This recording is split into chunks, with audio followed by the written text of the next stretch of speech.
Right, welcome back. It's time for you to have one last go at our viewer question, have your say on the economy of our country. It's now very much in the focus again. The IMF has revised South Africa's growth downwards. It only expects our country to grow by just 1.1% in 2023. So what in the world is going on, and what do you think is the greatest threat to our growth as an economy in South Africa? Option 1, power cuts.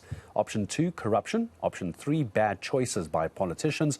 Option 4 are strikes. And I know you want to vote for all of them, but we're trying to see if we can narrow it down in your own mind. Of all of those very big issues, what do you think is the biggest threat? You go vote now on enca.com. We'll bring you the results in about 40 minutes' time.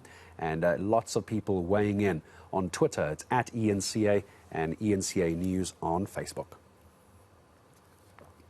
Well, 1,143. That is the average number of kidnappings taking place in South Africa every single month. The number has since doubled, though, to 2,000, or rather has doubled since 2021. The Global Initiative Against Transnational Organised Crime says that kidnappings have become one of the most lucrative crimes in our country. To give us more details on why they think this is the case, I'm joined by Lizette Lancaster, Senior Researcher, Project Manager at the ISS, or Institute for Security Studies. Lizette, good morning to you. Appreciate your time. So we can see the numbers on screen as well. My team will bring it up again in just a moment. So when I say almost doubled, in some cases it's more than doubled, depending on the type of kidnappings that we're talking about. Why are we seeing such a jump in our country? What's happening to your understanding? We have to see the over 200% rise in kidnappings in 15 years to about 2019. And then, of course, this astronomical rise in the last year. As opportunistic crimes, we have seen a lot of role players entering the market, if I call the market the country.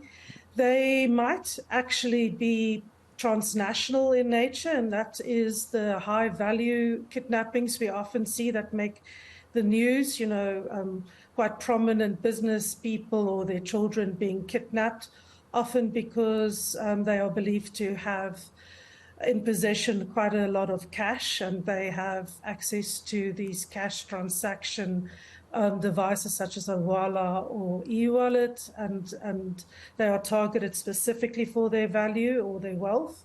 And then we see local copycat type of kidnappers that have now learned from these high-profile kidnappings and see it as relatively low-risk type of endeavors. It's fairly low risk compared to things like cash in transit heist, for example. And we're seeing certain areas. I spoke to Yusuf Abramji a little bit earlier from Crime Watch, and it certainly seems that Gauteng is the hotspot of our country as well. Does your research track along those same lines, that Gauteng is the big hotspot?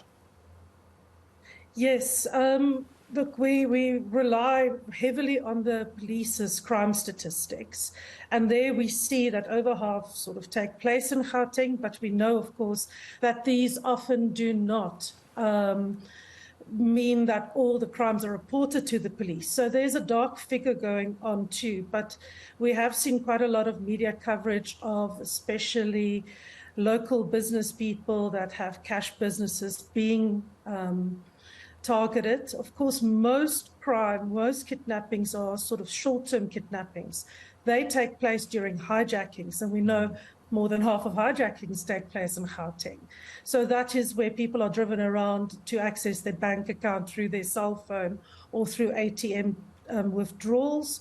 So those type of kidnappings are excessively rife in places like Gauteng. Does your research go as far as the ISS? Does it go as far as to how police are trying to handle this, how intelligence is handling this jump, as you say, this massive jump and spike in kidnapping? Can you talk to what our authorities are able to do? Yes, we know that they have initiated quite a number of task teams to investigate these type of, especially the high-profile ones. But we also know that although they've had a lot of successes, we've seen people being arrested, hostages or victims being freed. So they have made some successes, but if we look at this over 53% jump in just 2 years, we know that they don't have the resources behind it that it requires. And this would mean that, and a lot has been said about the police and the need for an overhaul of crime intelligence, especially after the July violence of last year. So what we are seeing is that we need crime intelligence to be strengthened. We need trust in police to be strengthened. Gauteng, for instance, have, according to polls by the Human Sciences Research Council, only 90% confidence, 19% confidence in the police. So we're talking about very low levels of trust in the police. So people are not coming forward with information. They are not necessarily reporting their loved ones missing or kidnapped, and they choose to deal with issues themselves, which means that the police do not know the true extent of these type of crimes and cannot organize themselves in order to really get a grip and interrupt these networks. And I suppose, apart from the police not being able to do their jobs if you don't report it, a pessimistic view could be the numbers you and I are talking about, Lizette, could actually be worse than the stats that we've been reporting as well, which is worrying. Help me understand then, when it comes to geography, I spoke about Gauteng being the hotspot.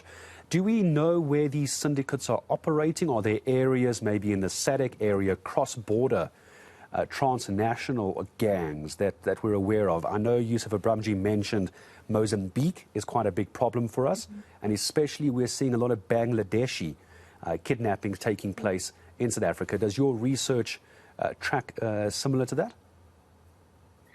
Yes, they are the Mozambican link, as the Global Initiative calls it, is definitely a strong one, and they have been indicated in quite a number of the high-profile kidnappings where families have links to business dealings in Mozambique, often cash businesses. This, we've also seen Mozambican nationals in places like Benoni being kidnapped by these gangs. But of course, these gangs, when people are arrested and appear in court, it's evident that it's not just Mozambican nationals, but also locals, because no transnational gang can operate without local assistance. The Bangladeshi gangs, there's a lot of been said about also trafficking of people, luring people to the country, and then holding them for ransom and telling the families overseas to pay. But our biggest concern, so these things do happen, they are involved, and we've seen them daily in the high sort of value profile cases. But what is also concerning is not just these gangs, that most of the kidnappings are perpetrated by local gangs, either involved in robberies or extortion groups in areas such, especially in Cape Town, and KwaZulu-Natal as well as Gauteng, where they just target people that seem to have cash businesses, often in poor and disadvantaged communities. And the violence these groups use are particularly rife.